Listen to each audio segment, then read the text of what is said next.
Athlète multidisciplinaire, Simon Leblanc a longtemps cherché le sport qui lui permettrait de se réaliser. Dans sa quête de développement, il a grandement expérimenté avant de faire de l'Ironman sa discipline. Toutefois, c'est grâce à un concours de circonstances que la vie l'invitera sur les parcours des marathoniens. Et rien n'aurait été possible sans ses nombreuses heures d'entraînement. Le sport a toujours fait partie intégrante de la vie de Simon Leblanc. Je dirais que ça fait partie de mon ADN. Ça a toujours fait partie de la famille, tant au niveau de mes sœurs. Mes parents nous ont transmis vraiment la passion de la course à pied, de la natation, du vélo.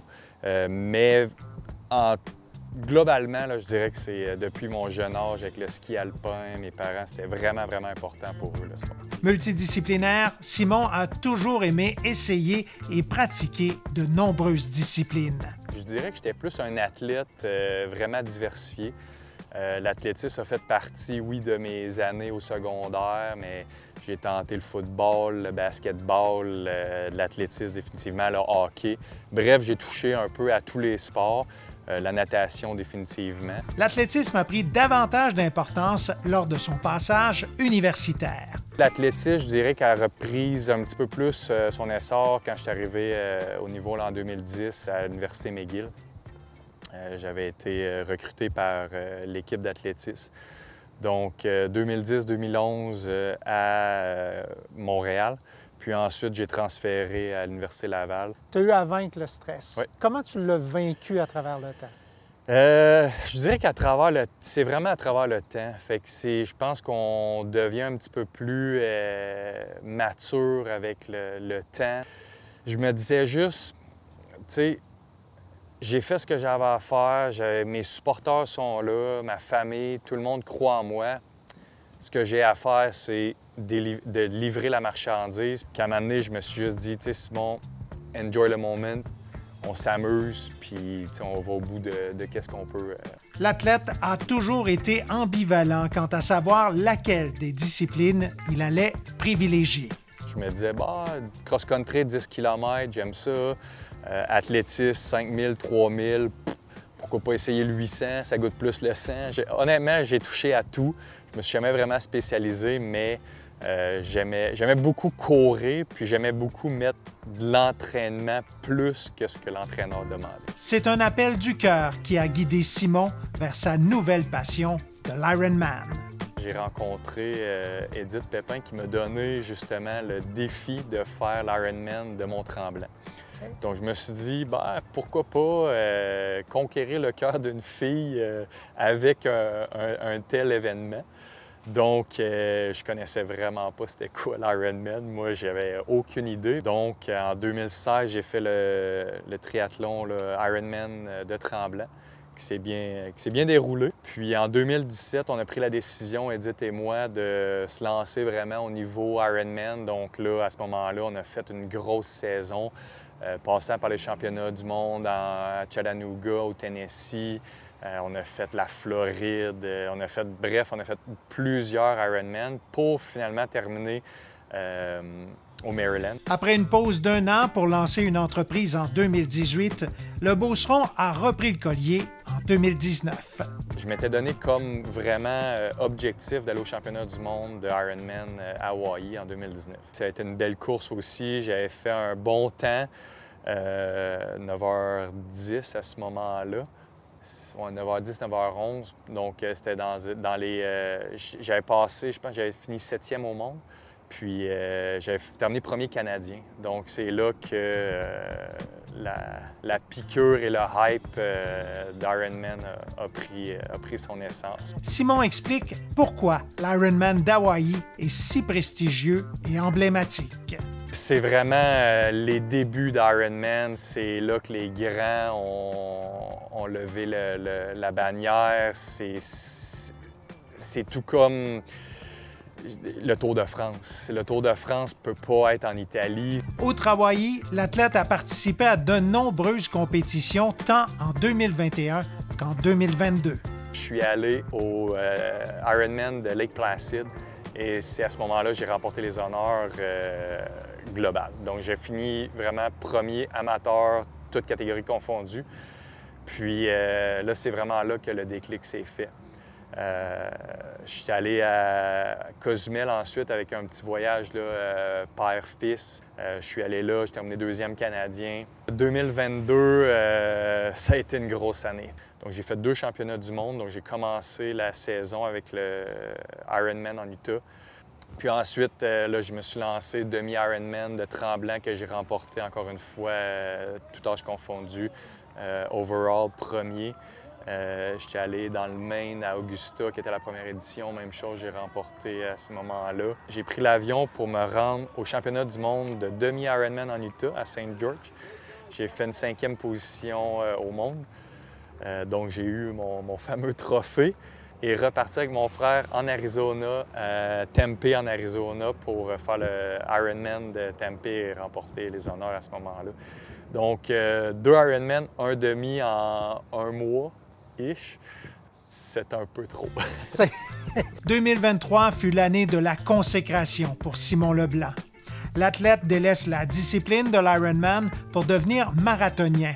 C'est la mère de Simon qui a incité indirectement l'athlète à prendre part à l'épreuve d'Ottawa.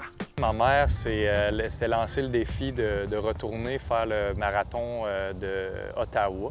Okay. Puis, finalement, elle a fait le 10 km avec sa sœur. Puis, à ce moment-là, moi, je me suis dit, crime, pourquoi pas tenter l'expérience du marathon? Je n'avais jamais fait de marathon avec les jambes fraîches.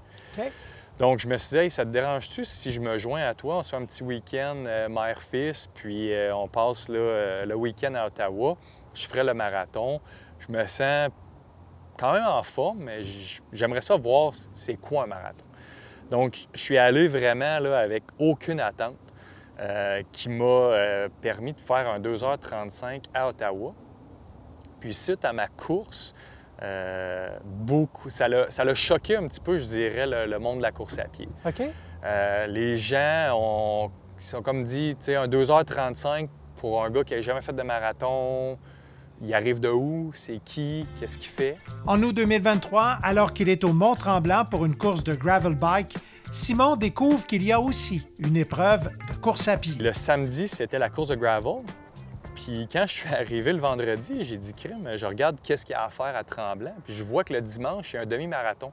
J'ai dit, crime, pourquoi pas rendre l'utile à l'agréable? Je vais faire la course de gravel le samedi, puis le dimanche, je vais faire le demi. Fait que je vais me faire un petit bloc d'entraînement, puis je vais m'amuser. Je termine 4e avec un temps qui me donne un temps standard québécois. OK. Fait que moi, comme tout va bien. Moi, je repack mes affaires, je retourne chez nous.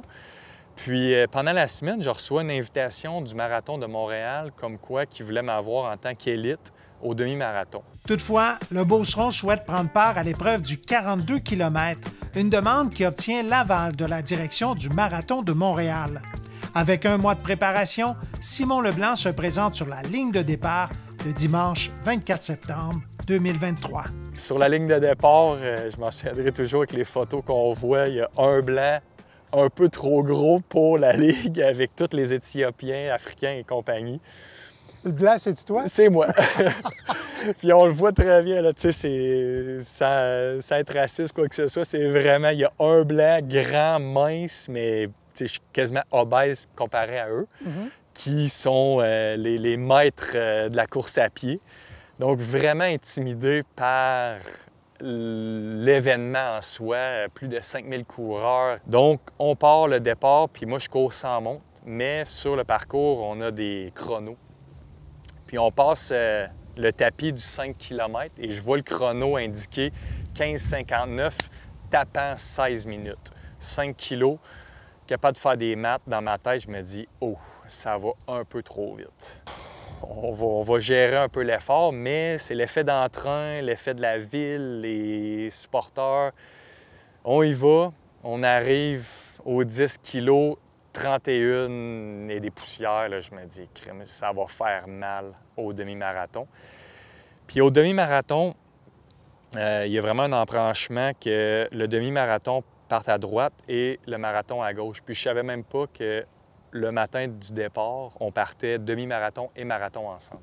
Okay. Donc, quand j'ai tourné à gauche, je me suis levé les yeux, puis j'ai compté la moto. Donc, la moto indiquant que le premier est derrière. Je comptais 1, 2, 3. Okay. Là, je suis comme, wow, OK, je suis 3e au Marathon de Montréal. On se calme, on gère la course comme il faut, puis on verra ce qu'il faut.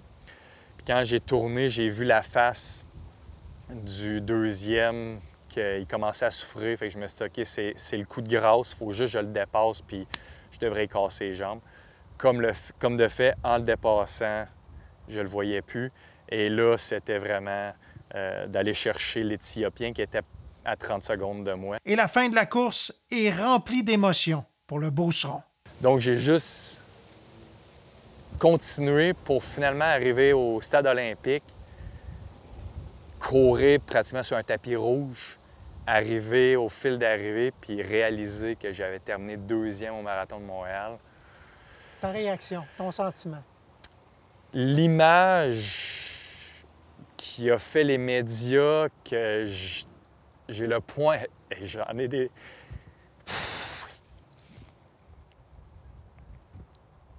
Plus beau moment. C'était... Je m'attendais absolument... C'était vraiment à rien. Puis, tous les efforts que j'avais mis dans les années précédentes, puis de me faire reconnaître par l'organisation du Marathon de Montréal, puis de performer devant ma famille qui était venue de Montréal et des environs. Puis, contre toute attente, je m'attendais vraiment pas à ça. Et cette semaine était loin d'être terminée pour l'athlète. Direction Marathon de Québec. On m'appelle, le Marathon de Québec, et on me dit « Est-ce que tu vas être là? » Je peux pas, là. Je viens d'arriver de Montréal, je peux pas faire 2 marathons en 6 jours. C'est un peu malade. En fin de semaine, je vais quand même me faire un gros bloc d'entraînement. Pourquoi pas tenter le coup? On l'essaye. J'ai rien à perdre. Malgré une blessure au tendon d'Achille, Simon rejoint la ligne de départ du marathon dans la vieille capitale le dimanche 1er octobre. Je prends part au départ, puis je me souviens, Tony était à côté de moi. Puis il me dit là, une coche de moins qu'à Montréal. Je dis, bien là, Tony, j'ai pas eu vraiment de repos, là. On va y aller, puis on verra ce que ça donne. Fait qu'on part. Puis je savais que lui, c'était un ancien collègue de piste à l'université. Fait que je savais qu'il pouvait me donner du fil à top. On court. Puis au 7e kilomètre, je le perds. Donc, 7e kilomètre, je suis en tête de course. J'ai personne autour de moi. Devant moi, j'ai la moto. J'ai le feeling du nuage de Montréal qui m'emporte. Je me dis, là, c'est un conte de fées, ça se peut pas. Ça a été la consécration, là. Effectivement. T'sais, Effectivement. Parce qu'en Ironman, tu en avais fait tout autant, Ouais. mais sans vraiment recevoir cette C'est ça. consécration-là. Puis, tu sais, le feeling, la bannière du Maine que j'avais récolté, les podiums que j'avais faits au niveau Ironman, c'était quelque chose. Mais là, d'être à la maison, devant toute ma famille, tous mes amis, tous les gens qui, en l'espace d'une semaine, ont su c'était qui Simon Leblanc, c'était juste comme wow. Puis là, tu sais, la consécration, comme vous dites, de dire d'être là, puis de juste remercier. Puis tu sais, c'est ça que j'ai fait. Après ça, je suis allé courir dans la foule, puis remercier tout le monde. Ami d'enfance de Simon, Luc Gilbert affirme que l'athlète s'est toujours démarqué dès son plus jeune âge. Simon a toujours été bon dans tous les sports. C'est un petit peu... il était assez divers dans tous les sports qu'il faisait. Il était toujours dans les meilleurs dans tous les sports qu'il pratiquait. Oui. Qu'est-ce qui, selon toi, a fait en sorte qu'il a performé dans ces différents sports? La discipline, la résilience, oui. Quand il y avait du talent, il était toujours assidu dans un sport. Donc, ça l'amenait à compétitionner au plus haut niveau. Ce que les gens ne voient pas, c'est le volume d'entraînement, puis L'être humain normal ne va pas être motivé à se lever aux petites heures du matin pour aller nager. Ça prend vraiment des gens disciplinés. Fait que c'est vraiment la discipline qui l'a séparé. Ouais. Celui-ci nous partage ses réactions à la suite des exploits de Simon au Marathon de Montréal et de Québec. On savait déjà que Simon faisait des bons temps à la course parce qu'en triathlon, il avait des excellents temps après avoir fait la nage et le vélo. Donc là, c'était seulement une discipline qui était la course. Donc on savait qu'il y avait des très bons temps, mais là, ça s'est concrétisé avec ces exploits-là. Comment tu as réagi à sa victoire? Ah, de la fierté, là. On est content. Ah, oui, on n'est pas étonné. Moi, je le savais. Moi, je vois les temps. Je le savais déjà, mais les gens ont pu voir son talent, là. Découvrir que oui, il y avait du talent en course.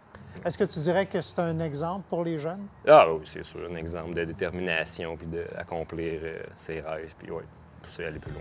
L'athlète se consacrera désormais à sa formation afin de devenir policier. Je me suis lancé un défi l'année dernière. J'avais appliqué pour le programme conventionnel de policier avec la Sûreté du Québec. J'ai été sélectionné.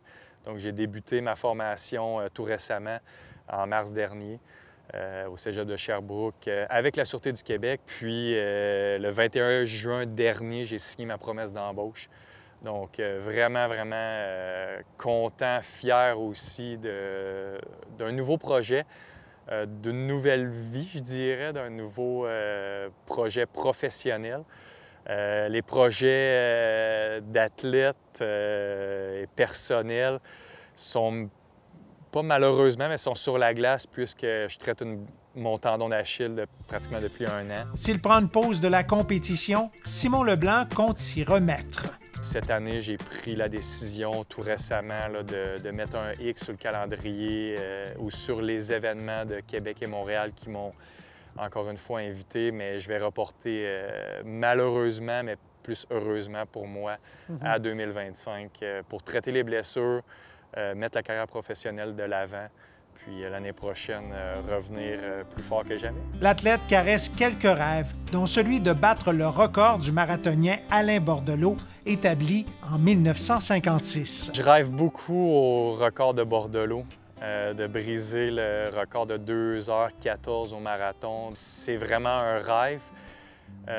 Puis le deuxième rêve, la carrière professionnelle. Et oui, même s'il ne se ressemble pas, le Simon Leblanc athlète a déjà reçu des appels téléphoniques pour Simon Leblanc humoriste. Mais oui, je me suis souvent fait prendre pour le Simon Leblanc humoriste, alors qu'au bout de la ligne, vous avez Simon Leblanc beauceron de 32 ans.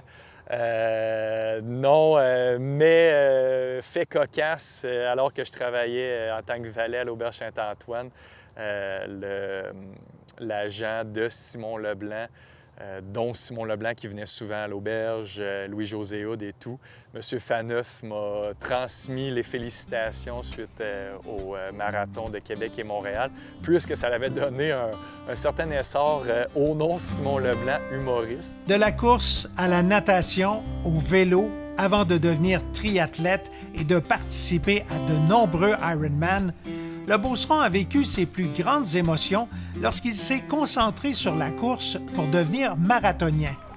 Maintes fois champion en Ironman, discipline la plus difficile dans le monde du sport, c'est lors des marathons de Montréal et de Québec qu'il connaîtra enfin la reconnaissance de ses pairs et du public. Dans toutes ses foulées, il n'a jamais ménagé une seule once d'effort afin de repousser ses limites tant à l'entraînement que lors de compétitions. Simon Leblanc continue de tout donner pour s'améliorer et, si possible, terminer premier. Mais sa plus grande victoire demeurera toujours sa joie de faire du sport, et ça, il pourra toujours dire qu'il l'a vécu.